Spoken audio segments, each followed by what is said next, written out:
예수로 사는 인생 책임져 주시니 주께 맡기네. 목회자 생각 157번째 서로 사랑하기, 2023년 10월 8일. 얼마 전 이전에 섬겼던 교회의 젊은 부부에게 상담을 해준 적이 있습니다. 결혼한 지 얼마 되지 않았는데 부부간에 위기가 찾아온 것입니다. 아내는 정신병 약에 의존할 정도로 마음이 상해 있었습니다. 남편이 자신에게 해주었던 부정적인 말이 쌓여 이렇게 된 것이라고 했습니다. 남편의 말을 들어보니 아내의 잘못이 크다고 말해 주었습니다. 둘 다 마음이 상해서 서로에 대해 어떻게 할 수 없는 지경이 된 듯 했습니다. 세상에서 흔한 말 중에 부부가 정으로 사는 것이지 뭐 사랑이 중요한가라는 말이 있습니다. 그들도 비슷한 말을 해주었습니다. 아내는 남편이 자신을 한 번도 사랑한다고 말해주지 않았다고 합니다. 남편은 아내가 한 번도 자신을 인정해주지 않았다고 합니다. 결국 서로 사랑하지 않는다는 열매로 드러났습니다. 사랑한다면 이렇게 되지 않았을 겁니다. 이 부부와 상담하면서 느낀 몇 가지를 나눕니다. 기독교적인 사랑은 무조건적인 착하고 따뜻한 사랑이 아닙니다. 어쩌면 너무나 냉철하면서 계산된 사랑입니다. 예수님이 십자가를 지실 때 그가 착해서 그것을 지신 것이 아닙니다. 실제로 겟세마네 동산에서 십자가를 거부하셨고 할 수만 있으면 구원의 다른 방법을 찾으려 했습니다. 그러나 그렇게 하지 않은 이유는 앞으로 올 부활과 부활 이후 제자들에게 긍정적인 변화를 기대하셨기 때문입니다. 예수님은 이런 부분을 철저하게 계산하신 것입니다. 사랑은 일방적이지 않습니다. 반드시 대가를 받고 대가가 따릅니다. 진심과 전심으로 대하면 그렇게 오고 함부로 하면 함부로의 대가가 찾아옵니다. 그래서 사랑한다면 철저하게 긍정적인 대가를 바라며 진정성으로 다가가야 합니다. 그 젊은 부부는 서로를 사랑하려고 억지로라도 몸부림치듯 노력해야 했었어야 합니다. 기독교적 사랑은 일반적이지 않습니다. 누구에게나 나타내주는 사랑이 아닙니다. 자본주의처럼 달란트 비유처럼 가지고 있는 것을 잘 활용하면 더 잘 되게 됩니다. 반대로 아무것도 하지 않으면 그대로 썩어 사라집니다. 사랑하고픈 사람에게 더욱더 사랑하는 것입니다. 예수님의 십자가의 사랑이 보편적인 것이라면 예수님의 부활 후에 제자들보다 자신이 믿지 않는 사람들에게 자기를 드러냈었어야 합니다. 그러나 주님은 제자들에게만 나타나셨고 그들에게 당신의 사랑을 더욱 쏟아 부었습니다. 예수가 제자를 사랑하시는데 끝까지 사랑하시다 라는 요한의 기록은 예수님이 얼마나 그들에게 집중하여 사랑하시는지를 보여줍니다. 부부간의 사랑도 더욱 깊고 친밀하며 특별한 사랑을 해야 합니다. 내 몸같이 이웃을 사랑하라의 첫 번째 대상이 아내이고 남편입니다. 서로 간의 마음이 상하면 하나님 나라가 무너진 것입니다. 회복해야 되고 서로 사랑해야 하고 더 사랑해야 합니다. 다른 방법은 없습니다. 기독교적 사랑은 반드시 표정과 삶의 모습으로 나타납니다. 그것이 또한 전도이기도 합니다. 전도제를 가지고 뿌리는 것만이 전도가 아닙니다. 인격을 담은 내가 사랑의 사람이 되어 누군가를 내 몸처럼 기쁘고 즐거움으로 사랑한다면 그 자체가 이미 하나님의 뜻을 전달하고 있는 것입니다. 여기에 사랑의 진심을 전심으로 하게 된다면 엄청난 능력이 서로에게 전달됩니다. 사랑은 열매로 나타납니다. 사람의 인격이 묻어난 표정과 웃음과 미소로 나타납니다. 또한 사랑하면 건강하고 장수하게 됩니다. 한 청년이 저에게 좋은 직장에 들어갔다며 저에게 감사와 기쁨을 전하는 문자를 보내왔습니다. 그가 직장에 들어갔는데 내가 기뻤습니다. 좋았습니다. 행복감이 밀려왔습니다. 그 문자로 내가 베푼 작은 사랑이 보상받는 느낌마저 들었습니다. 또한 그 청년의 진심이 전심으로 나타나 나를 주님의 사랑 안에 머물게 했습니다. 싸울 수 있고 다툴 수 있지만 먼저 그 나라와 그 의를 구하듯 먼저 사랑하려고 의지와 대가를 생각한 진심 어린 사랑은 나를 그리고 상대방을 변화시킬 것입니다. 서로 사랑합시다. 요한복음 15장 26절에서 16장 4절입니다. 내가 아버지께로부터 너희에게 보낼 보혜사 곧 아버지께로부터 오시는 진리의 영이 오시면 그 영이 나를 위하여 증언할 것이다. 너희도 처음부터 나와 함께 있었으므로 나의 증인이 될 것이다. 내가 너희에게 이 말을 한 것은 너희를 넘어지지 않게 하려는 것이다. 사람들이 너희를 회당에서 내쫓을 것이다. 그리고 너희를 죽이는 사람마다 자기네가 하는 그러한 일이 하나님을 섬기는 일이라고 생각할 때가 올 것이다. 그들은 아버지도 나도 알지 못함으로 그런 일들을 할 것이다.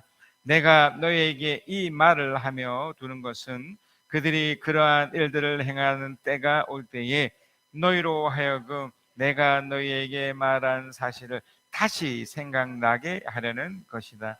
또 내가 이 말을 처음에 하지 않은 것은 내가 너희와 함께 있었기 때문이다. 제가 부모가 되어 보고요. 또 담임 목회를 이렇게 해보니 이렇게 맡겨진 사람, 제 아이 또 우리 성도들을 이렇게 맡아보니 제 마음이 어떤지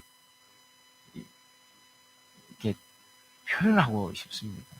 그러니까 부모기 때문에 자식에 대한 사랑하는 마음이 있잖아요.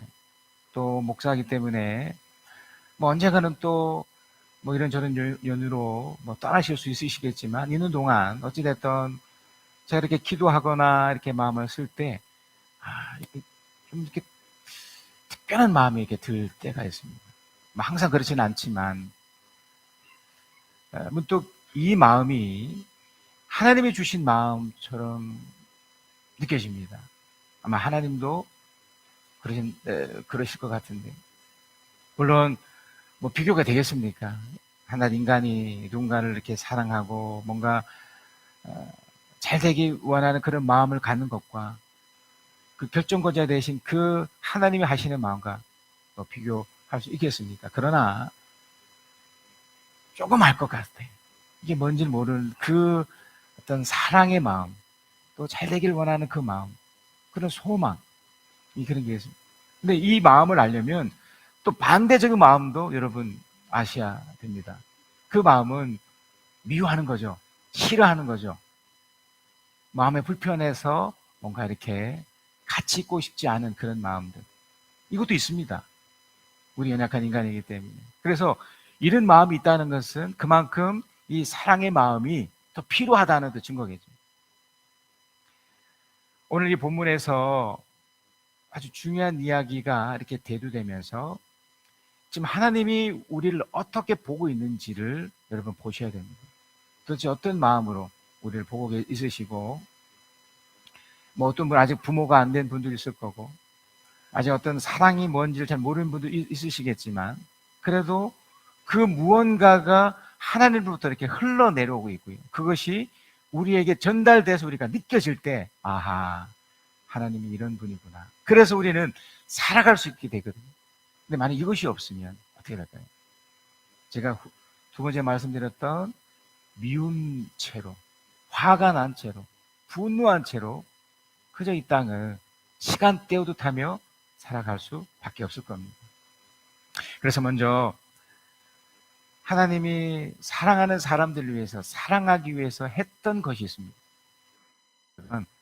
성령을 이 땅에 보내주신 거예요. 자, 요한복음 16장 7절입니다. 그러나 내가 너희에게 진실을 말하는데, 진실입니다, 진실. 진짜로 말하는데, 내가 떠나가는 것이, 예수 그리스도가 떠나가는 것이 너에게 유익하다. 왜요? 내가 떠나가지 않으면 보혜사가 너에게 오시지 않을 것이다. 그러나 내가 가면 보혜사를 너에게 보내주겠다. 지금 예수 그리스도가 아직 이 제자들이 이제 떠나기 전이에요. 그러니까 십자가를 지시기 하루 전 또는 그 다음날 그 정도. 근데 이게 두 가지 그 신학자들의 그 설이 있습니다. 하나는 말 그대로 겟세마네 기도 그 기간이거나 또 마지막 그 만찬 속에서 하셨던 이 내용이다. 이 내용이. 또 한 가지는 이 요한이 의도적으로 예수님이 가장 중요한 이야기를 요한복음 15장부터 지금 하기 위해서 따로 이렇게 모아둔 말씀이다. 이렇게 얘기는 하는데, 이 핵심은 뭐냐면 예수님이 지금 중요한 어떤 의미를 우리에게 지금 부여하고 싶은 거예요. 그러니까 제자들에게 얘기하고 싶었던 겁니다. 그게 자기는 떠난다는 거예요. 근데 떠났기 때문에 이 받아들이는 쪽은 이게 어리둥절할 거 아닙니까? 근데 떠나는 것으로 끝나는 것이 아니고 떠나는데 가장 필요하고 중요한 무언가를 너에게 주겠다. 이게 있는 거예요. 그래서 지금 성부 되신 하나님이 예수 그리스도를 이제 자기께 오게 하기 위해서 성령을 이 땅에 딱 보내시면서 하고 싶은 게 있다는 겁니다. 제자들에게도 그렇고 우리들에게도 그렇고. 그걸 이제 잘못 이해하면 예수는 이제 끝났으니까 그다음 이제 성령이라네 뭐 이런 차원의 것이 아니고 지금 성부, 성자, 성령 이분들이 우리를 향해서 지금 뭔가를 지금 하고 싶은 거예요. 그 마음을 보여주고 싶은 겁니다. 그래서 뭐 떠난다, 떠나지 않는다에 이렇게 매이지 마시고 여기서 주목해야 될 게 보혜사예요. 그러니까 보내진 겁니다. 그 보혜사가 보내진 거예요. 그러니까 지금은 보혜사 시대죠. 그러니까 성령의 시대잖아요. 예수가 이 땅에 안 계십니다. 떠나 계시고 언젠가는 오시겠지만 그러면 그분이 오늘 이 표현한 것처럼 내가 떠나지 않으면 오시지 않겠다던 그 성령을 이 땅에 보내셨는데 이제는 왜 보내셨는지를 한번 찾아보셔야겠죠. 왜 보내셨을까요? 자, 전제가 뭐였습니까? 하나님이, 그러니까 성부 되신 하나님이 예수를 통해 우리를 사랑하시기 때문이죠. 부모가 자식을, 목회자가 성도를, 또 성도 스스로가 또 누군가를 또 사랑하기 위해서 그 사랑하기 때문에 하시는데, 그래서 성령을 보내셨는데, 그 구체적으로 왜 보내셨는가? 왜 오셨는가? 요한복음 16장 8절에서 11절입니다. 그가 오시면, 이제 오신 이유를 말해줘요. 그가 오시면, 지금은 오신 상태입니다. 우리 예수 그리스도를 믿음으로 지금 받아들이기 때문에 눈에 보이지 않는 성령이 지금 오신 상태. 여러분 안에, 여러분 마음속에 성령이 지금 와 계십니다. 근데 왜 왔는지를 지금 얘기하는 거예요. 죄와 의와 심판에 대해서 어떻게 해요? 세상의 잘못을 깨우치실 것이다. 그러니까 오신 이유가 전제는 사랑하셔서 오셨지만 그쪽 구체적으로 딱 보니까 뭔가 깨우치게, 뭔가 알게 하기 위해서 오셨다는 거예요.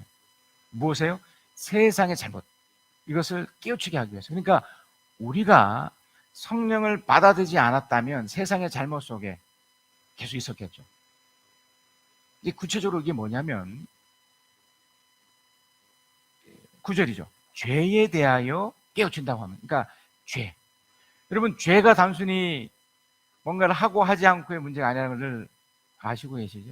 이건 성부 하나님, 또 성자 예수 그리스도, 우리가 지금 우리 마음속에 모시고 있는 성령의 그 하나님에 대한 이해예요. 그러니까 이것을 받아들이지 않으면, 또 이것을 깨우치지 않으면 이게 죄가 되는 거예요. 죄에 대해서 깨우친다는 것은 세상 사람들이 나를 믿지 않기 때문이다. 극단적으로 얘기하면 예수를 믿고 믿지 않고가 그 뭐 대수야 이렇게 나올 수 있지만 예수를 믿는 우리들에게는 이게 엄청난 것이 되죠. 예수를 믿는다는 것은 이런 의미가 있는 거죠. 세상 사람들은 예수를 믿지 않기 때문에 뭘 믿습니까? 자기 자신 또는 자기 자신이 원하는 것을 믿는 거죠. 뭐 대표적인 게 뭐 어떤 돈이나 어떤 권력이나 어떤 힘을 붙잡고 의지하려고 하죠. 그러나 우리는 그것에 정반대일 수 있는, 그것을 뛰어넘는 우리 주 하나님, 또 그가 보내신 성령을 믿는 거죠. 그러니까 예수를 믿지 않는다는 것은 그걸 말하는 거예요. 이것이 죄라는 거죠. 이걸 깨우친다는 거예요. 이걸 알게 된 거예요. 성령이 왜 오셨는지 그 구체적인 첫 번째가 바로 이걸 알게 하기 위해서. 아, 그렇구나. 세상은 예수를 배척했으니까 자기 자신을 믿기 위해 저렇게 살아가지만 우리는 예수를 믿는 거구나. 예수를 이제 아는 거구나. 이렇게 되는 거죠. 이것이 죄의 기준이라는 거예요. 그래서 우리는 기도 생활을 하잖아요. 예수를 의지하면서 예수의 그 이름으로 기도하는 거잖아요. 그게 그 증거죠. 이것이 결국 죄를 짓는 것과 죄를 지지 않는 것의 기준이 되는 겁니다. 또 하나가 뭘까요? 10절입니다. 의에 대하여 깨워준다 하면 의가 뭘까요? 이게 공입니다. 공의, 정의로움. 그러니까 옳고 그름이죠. 옳고 그름. 세상에 옳고 그름은 뭘까요? 세상에 옳고 그름은 없어요. 다 상대적입니다. 법도 이 사람 말이 맞으면 맞는 거고요. 저 사람 말이 맞으면 맞은 거예요. 아무리 판사가 세상의 법정에서 훌륭하고 또 훌륭해도 물론 보편적이고 상식적인 그런 것들도 있겠죠. 그러나 여러분도 뭐 아시겠지만 때로는 의아한 법들도 많다고요. 예를 들어서 뭐 간통죄 같은 거예요. 이거 다 사라졌거든요. 그러니까 이런 것들이 우리들 볼 때는 정의롭지 않은 거죠. 왜요? 성경의 기준에 의하면 이것을 정의롭다 말하지 않기 때문에. 그래서 의에 대해서 깨우친다는 것은 내가 아버지께로 가고 너희가 나를 더 이상 못 볼 것이기 때문이다. 예수 그리스도가 부활하셨고 승천하셨던 이유가 뭘까요? 이제 그 다음에 나오는 거지만 하나님이 공의에 의한 심판을 하기 위해서예요. 성령이 왜 오셨는지 이걸 가르치기 위해서입니다. 이걸 깨우치게 하기 위해서예요. 자, 그래서 이 10절은 11절과 연관되어 있어요. 요한복음 10장 11절, 심판에 대하여 깨우친다고 하면 이 세상의 통치자가 이미 심판을 받았기 때문입니다. 이미 심판을 받았대요. 이 세상 통치자가. 그들의 심판이 하나님의 심판이 아니잖아요. 자신이 임의로 하는 심판이기 때문에 그 심판이 하나님 볼 때는 틀린 것이 될 수도 있는 거죠. 그럼 어떻게 될까요? 하나님이 다 기다렸다가 충분히 기다렸다가 이렇게 심판을 하시는 거예요. 그러니까 진짜 공의와 진짜 심판은 예수 그리스도에 의해서 평가되고 나타나지는 것이 진짜 공의고 진짜 심판이죠. 그래서 우리가 어떤 기도를 합니까? 주님이 가르쳐준 그 기도 중에 주님의 뜻이 하늘에서 이루어진 것처럼 이 땅에서도 이루어질 것이라고 기도해요. 그게 바로 이런 의미가 있는 겁니다. 세상은 이렇게 되고 저렇게 된다 할지라도 하나님의 심판에 의해서 이것이 틀렸다면 틀려진 것이 되기 때문에. 그래서 우리는 최종 심판을 믿죠. 무슨 말이냐면 세상이 끝이 난다. 왜? 여기도 표현되어 있지만 그들은 이미 그 죄로 인해서 또한 그 공의로움 속에 하나님의 그 기준을 위배했기 때문에, 틀려졌기 때문에. 그래서 심판이 오고 예수 그리스도가 이제 오시는 거죠. 우리는 이게 굉장히 단순하고 이게 여러분 믿으시니까 받아들이기 쉽지만 믿지 않는 자들에겐 이것을 깨닫거나 깨우칠 수 없습니다. 왜? 받아들이지 않기 때문에. 성령이 오신 이유는 바로 이것 때문입니다. 죄와 이 정의로움과 이 심판 때문에 우리에게 이걸 알려주고 싶으셨던 거예요. 이걸 우리가 깨닫고 느끼고 경험하기 위해서 오신 겁니다. 그래서 여러분 이런 마음 가운데 성령이 오셨다면 성령이 왜 오셨는지 이것을 계속 반복적으로 깨우치셔야 돼요. 아, 이 죄 때문에, 이 정의로움 때문에, 이 심판 때문에. 그래서 우리는 결국 궁극적으로 그 심판을 면하게 되죠. 우리는 의의 심판을 받게 되어 있습니다. 그리고 또 예수님이 성령을 왜 오게 하셨는가? 왜 우리가 성령을 지금 받고 있는가? 그거는 좀 전에 말했던 그 부분이 좀 개념적인 거라면 구체적인 것을 우리에게 주시기 위해서 오셨습니다. 자, 요한복음 16장 13절입니다. 그러나 그분 곧 진리의 영이 오시면, 우리 지금 뭐 왔죠? 그가 너희를 모든 진리 가운데 어떻게 하신다고요? 인도하실 것이다. 죄와 정의와 심판에 대한 것이 조금 헷갈릴 수 있다면 이 부분, 요 네 번째 부분은 훨씬 더 쉬울 겁니다. 인도하신다는 거예요. 인도.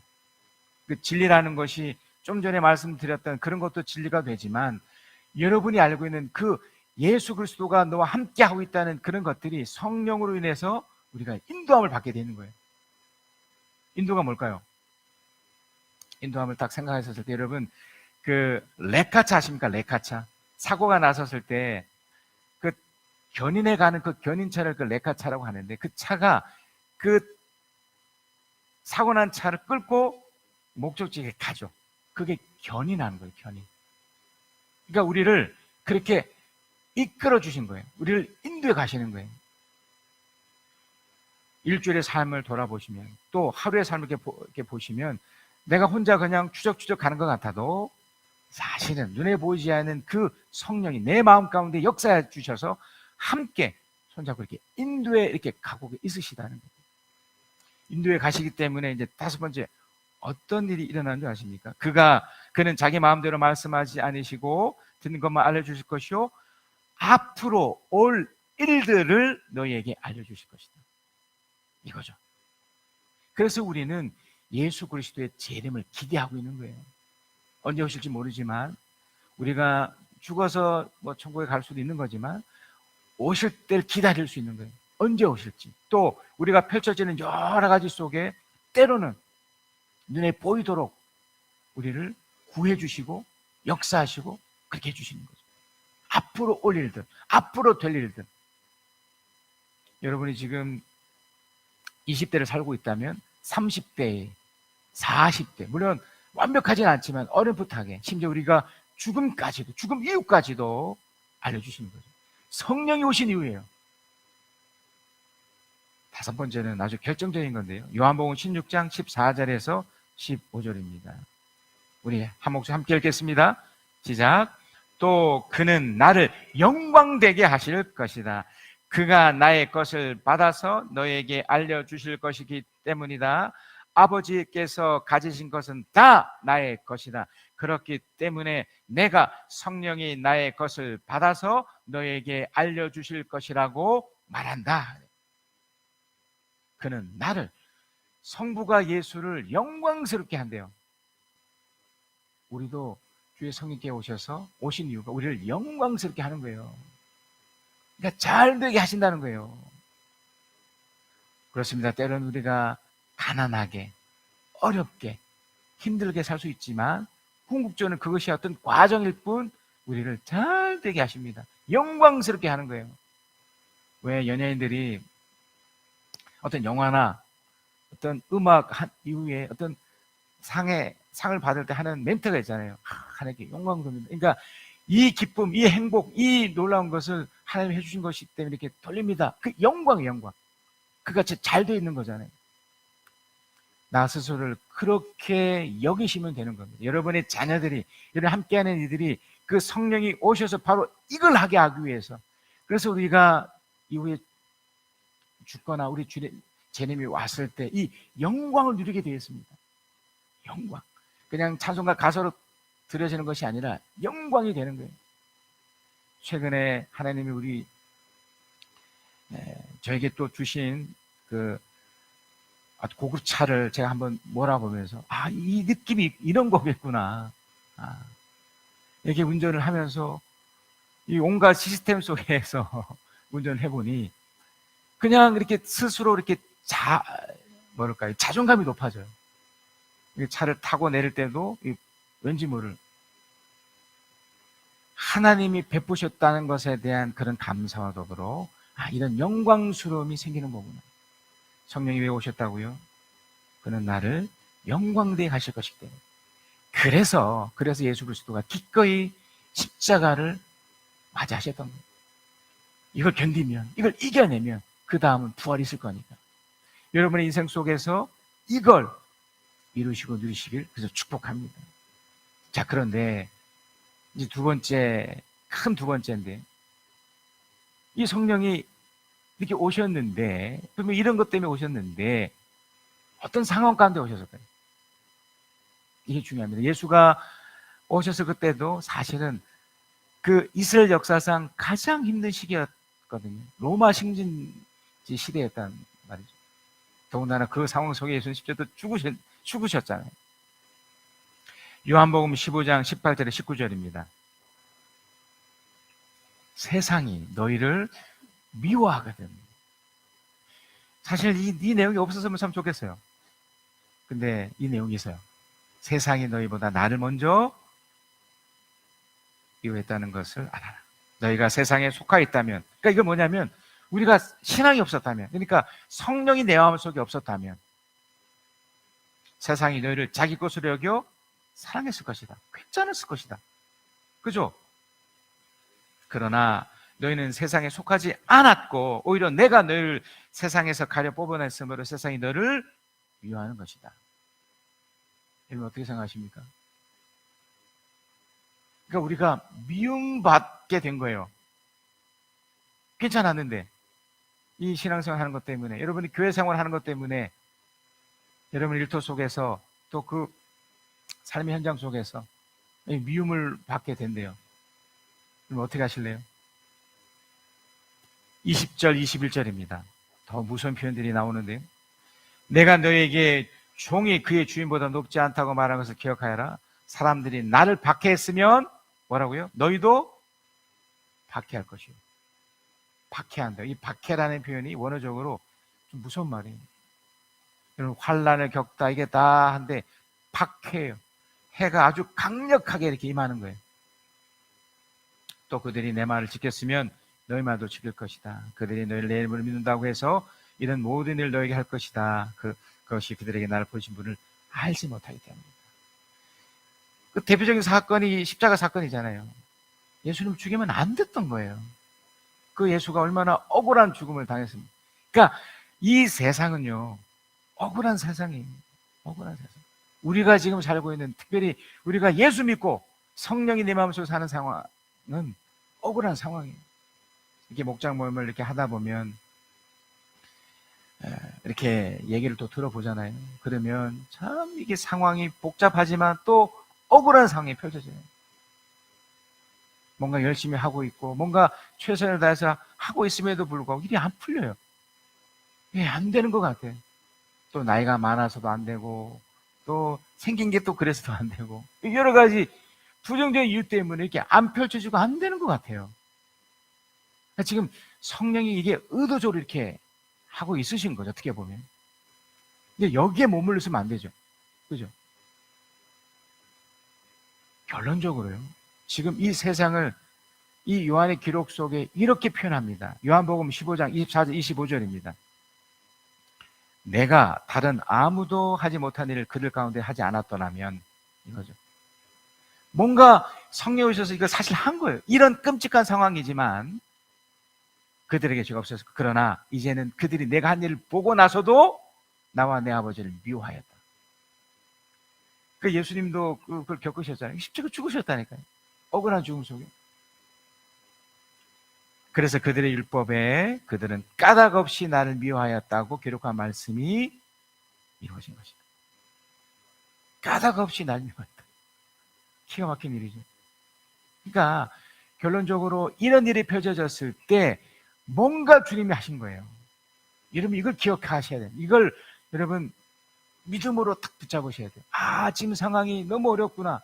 지금 이 억울하고 이 말도 안 되는 이 상황이 펼쳐지고 있는데 이건 예외 없습니다. 누구나 다 그래요. 뭐 제 인생도 뭐 말할 것도 없고요. 뭐 따지고 뭐 억울한 걸 막 하소연하면 끝이 없을 겁니다. 너무너무 막 나 스스로가 막 화가 날 정도로 왜 나만 이래? 왜 나만 이렇게 억울하는 걸 당한 거야? 목회자로서 또 아버지로서 또 삶의 현장 속에나 또 누군가로서 이렇게 내 정체 속에 이게 있는 거예요. 저만 그렇습니까? 여러분도 다 그러시잖아요.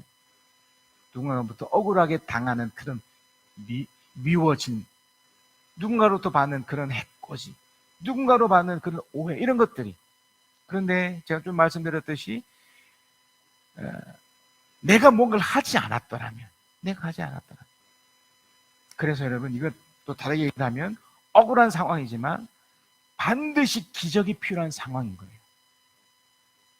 그래서 여러분 구원은 그냥 평범한 상황에서 그냥 툭 이렇게 되어지는 것이 구원이 아니고 끔찍하고 말도 안 되는 상황, 너무나 억울하고 그런 상황 속에서 성령이 기적처럼 딱 건져내는 그런 사건인 거죠. 그런 것이 되는 거죠. 그래서 기적처럼 이렇게 딱 세우셔서 성령이 결국 어떻게 하시느냐. 요한복음 16장 1절입니다. 한번 같이 읽으십시다. 시작. 내가 너희에게 이 말을 한 것은 너희를 넘어지지 않게 하려는 것이다. 사람들이 너희를 회당에서 내쫓을 것이다. 그리고 너희를 죽이는 사람마다 자기네가 하는 그런 일이 하나님 성령 일이라고 생각할 때가 올 것이다. 그러니까 사람들이 너를 회당에 내쫓을 것이다. 이런 끔찍하고 말도 안 되는 상태가 펼쳐지는데 주님이 어떻게 하냐면 그럼에도 불구하고 이것을 넘어지지 않대. 무너지지 않게. 막 좌절스러움이 있고 막 화가 나고 막 억울함이 막 내 마음을 막 두들겨 오는데 넘어지지 않게. 넘어지지 않게 한대요. 성령께서 딱 붙잡는 거죠. 내 마음을. 아니, 기다려. 참아. 기다려. 참아. 내 마음 속에서 주의 성령께서 이걸 받아내라고 해버려요. 받아내라고 해요. 여러분 어떻게 생각하세요? 제가 소두에 말씀드렸듯이 성령이 왜 오셨습니까? 성령이 오신 이유가 그 다음이 있기 때문에 오셨다고 그랬잖아요. 성령께서 하시는 그 일은 이것으로 끝나는 것이 아니라고 말씀하시는 거예요. 그 다음 무언가가 있기 때문에.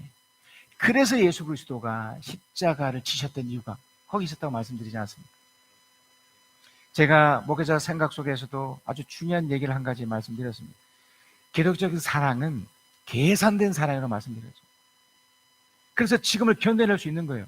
지금 당장은 저 사람이 나를 해코지하고 못되게 하고 한다 할지라도 시간이 지나 뭔가 내가 이 과정을 견뎌내기만 하면, 이겨내기만 하면 바뀌어질 거라는 믿음이 있기 때문에 그런 겁니다. 왜? 성령이 그렇게 하실 것이기 때문에.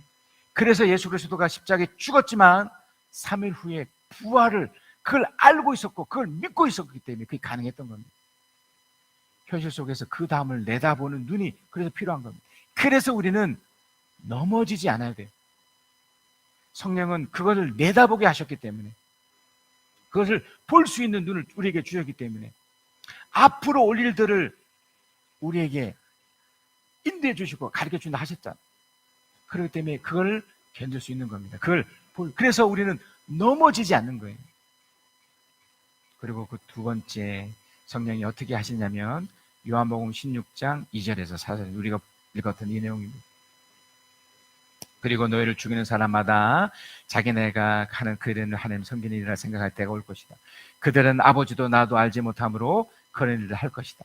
내가 너에게 이 말을 하여 주는 것은 그들이 그러한 일을 행하는 올 때에 너희로 하여금 내가 너에게 말한 사실을 다시 어떻게 해요? 생각나게 하려는 것이다. 다시 생각나게 하는 것이다. 생각나게 하시는 거예요. 넘어지지 않게 하실 뿐만 아니라 뭘 생각나게 하실까요? 제가 맨 처음 소대에 말씀드린 것처럼 부모가 자식을 생각하듯 내 하나님이 나를 사랑하신다는 생각이에요.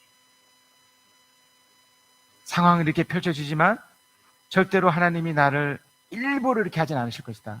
뭔가 있을 것이다. 뭔가 있다면 그것은 하나님이 지금 축복의 존재로 이렇게 하고 계시는 것이다 라고 받아들이고 믿는 거예요. 여러분 이런 훈련을 하실 때마다 하나님의 놀라운 일이 일어납니다. 실제로 이렇게 일어나고. 그래서 여러분 이렇게 어려움이 생길 때 우리가 불렀던 그 찬양의 가사도 한번 보세요.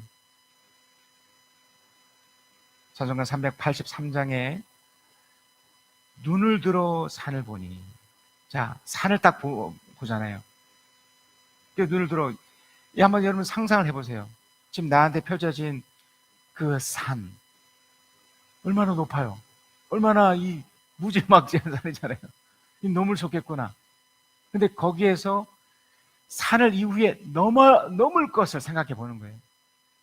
그 산 속에 담겨 있는 또 다른 것을 생각해 보는 거죠. 눈을 쳐박고 내려보는 것이 아니고 눈을 들어서 산을 볼 때 부정적인 것이 아니라 근데 그 무엇인 것이 느끼기 시작하는 거죠. 도움이 온대요. 천지를 지으시고 생사화복과 흥망성쇠를 결정하신 그 하나님이 나를 도와주시네, 도와주셨네, 도와주시네, 도와주실 것이네 라고 받아들이는 거예요. 그걸 믿는 거예요. 성령이 내 안에서 이걸 계속해서 말해주는 겁니다. 거부할 수도 있어요. 에이, 그건 내가 혼자 생각할 수 있지. 그래서 이미 믿은 사람의 그 결과를 보시면 돼요. 목사님은 저렇게 믿고 있구나. 저 권사님은 저렇게 믿고 있구나. 그래서 그러면 나도 이럴 수 있겠네. 간증이죠. 나의 발이 실족지 않게 주가 깨어 지키며 택한 백성 항상 지켜 길이 보호하시네. 이 믿음이 있고 이런 기대가 있으니 내 안에 성령께서 이걸 계속해서 반복해서 말씀하시고 내가 이걸 붙잡고 있는 이상 넘어지지 않겠죠.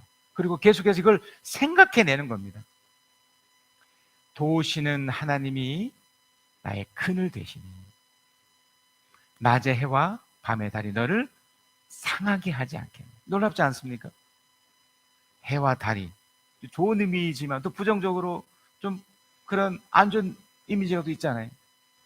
나를 상하게 하지 않겠네. 이것도 마찬가지입니다.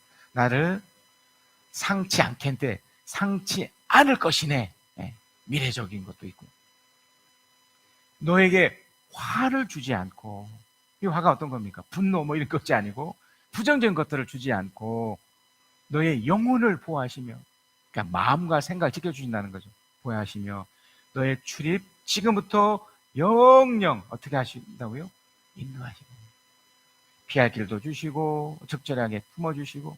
그래서 우리가 해야 될 것은 두 가지만 하시면 돼요. 하나는 뭡니까? 이거 믿고 어떻게 합니까? 견디는 거예요. 첫 번째, 무조건 견디는 거예요. 하나님 이렇게 해주시고 믿고 주의 성령을 믿고 견디는 거예요. 두 번째는 뭐죠? 우리 주님이 부활을 기대하셨듯이 비록 지금 당장은 그럴지 몰라도 웃는 겁니다. 미리 웃어버리는 거예요. 미리 잘 될 줄 알고 미리 거기까지 가는 거예요. 지금을 견뎌내면서 미래에 있을 그것을 먼저 내다보면서 그렇지, 하나님 하실 거지. 지금 망해가고 막 홍수나고 난리가 났는데 믿음의 사람 어떻게 할 수 있습니까? 웃을 수 있는 겁니다. 왜? 우리만이. 우리가 미쳤기 때문에 그런 건가요? 아닙니다. 우리가 하나님을 믿고 있기 때문에 그렇습니다.